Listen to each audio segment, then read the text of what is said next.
So, Sadhguru, what about when people say that we were created by God? See, obviously you did not create yourself, that's for sure. Our ideas of God may vary from culture to culture. Different people around the world have different ideas about it, different beliefs about it. But why we came to this idea is this: we all crawled out of our mother's wombs and you see a newborn child how he's looking. He's asking, who, what the hell is all this? So much creation. Do you see question marks in his eyes? What? So much. Who did all this? Obviously first he looks at his mother. Well, the mother delivered you, but she can't deliver the planet. Then you look at your father, well, obviously he can't do all this. Then you looked at every other adult around you, nobody seems to be capable of doing all this. Then being human beings, we say, there is a big human being sitting up there, he does all this. I'm sorry ladies, he's a man.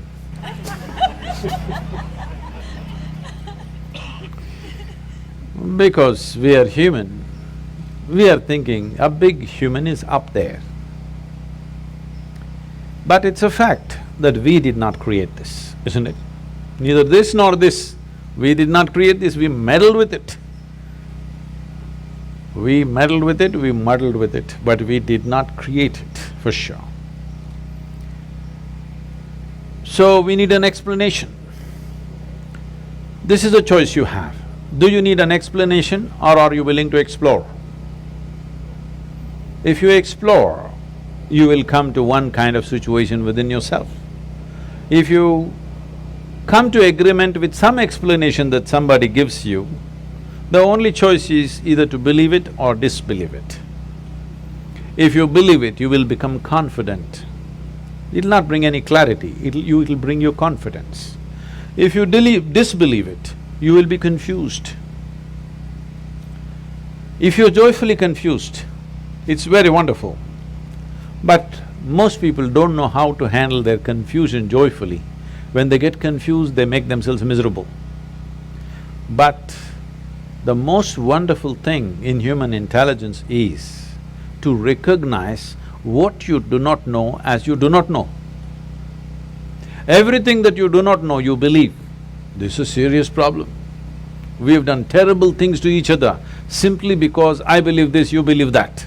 Continuing to do it even now, isn't it, across the world? Because I believe one thing and you believe something else. Now if I let you live, my belief will suffer. The best thing is you're dead.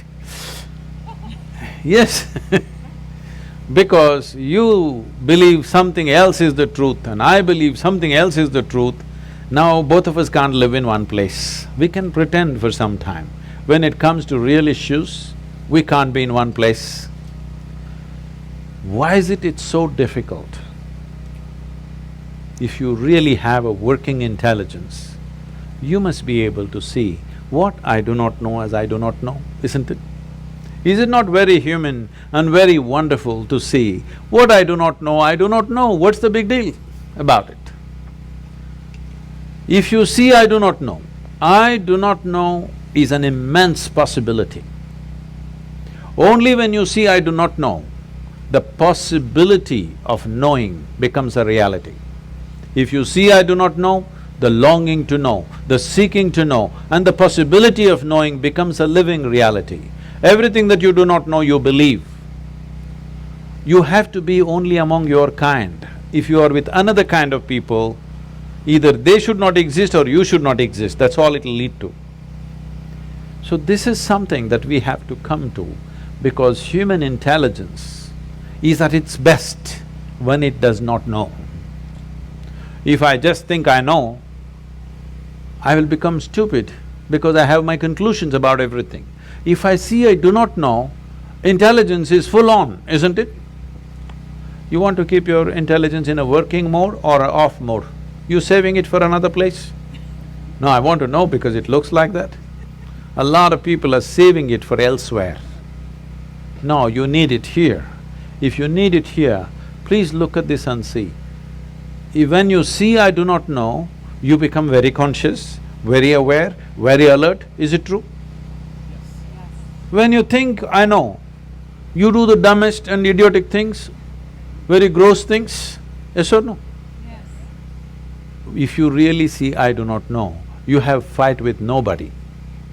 You have no fight with anybody, isn't it? Yes. I know is always a fight. So in the yogic culture, there is a phenomena. I'm calling this a phenomena because today, this evening, you may not understand what I'm saying, but if you invest some time and energy, you will understand. We identify with our ignorance, never with our knowledge. Because it doesn't matter how much you know, if you read the libraries on the planet, still what you know is the minuscule in this existence, isn't it? Hello? Yes. But your ignorance is boundless. Yes or no? Yes. So, if you're identified with your ignorance, you will be borderless, boundless human being. If you're identified with your knowledge, you will become a constipated human being.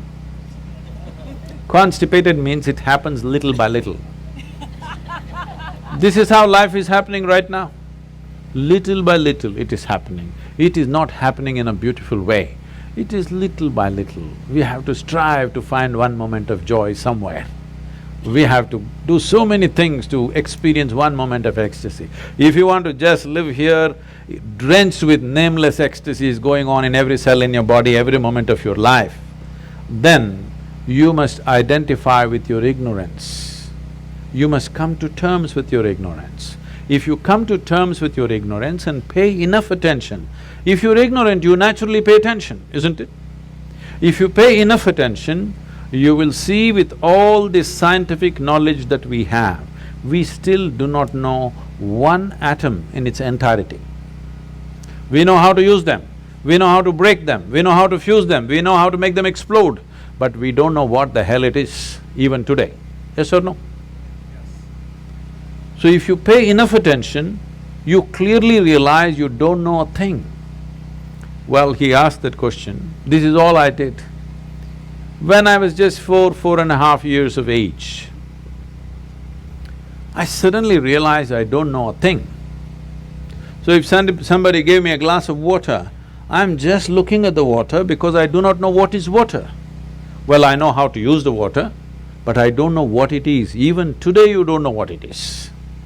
If I find a leaf, I'm staring at it for 4-5 hours. If I sit up in my bed, I'm just staring at the darkness for the entire night. My dear father, being a physician, he started thinking I